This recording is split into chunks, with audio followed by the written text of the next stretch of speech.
you is what you're going to produce. That's right. And that means that there can be two types of fruit, good and bad. That's right. Well, the good fruit of a Christian is the evidence and the expression of the nature of Christ that is in us. Thus, all the blessings we receive from God are always the result of the life of Christ within us. That's Ephesians 1 and 3.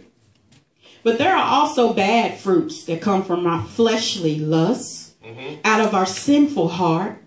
All fruit, whether it's good or bad, starts with our attitudes that proceed into actions. stay right there. It's our attitude Amen. that we spring it into action that determines the fruit. For instance, anger may proceed to murder. And the sin of sexual lust may proceed to adultery. That's Matthew 5:21 through 31 if you want to learn more about that. It should be easy to recognize bad fruit in a person. Just look at the way they act. Well, Proverbs 1:31, they will eat the fruit of their evil ways and be filled with the fruit of their schemes. Those who walk after the flesh will have the resulting fruits.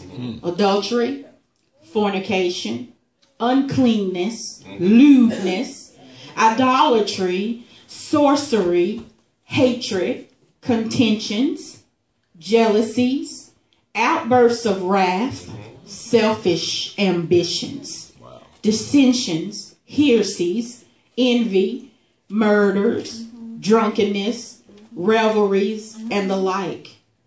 We are to be doers of the word and not hearers only.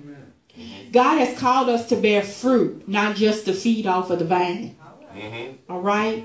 God said, be fruitful. So where's your fruit? It's harvest time. He's coming to reap and the basket is empty. He's stopping by to collect, but he's picking through because all the fruit got thorns on it.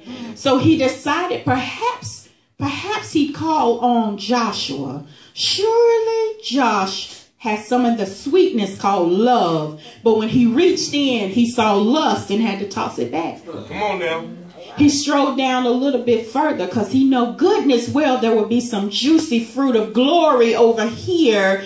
But all he got was a bowl full of gossip. Maybe he'll try mama because she got to have it together.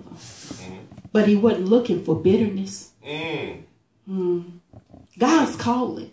He's looking for a church, one without a spot, one without a wrinkle or a blemish.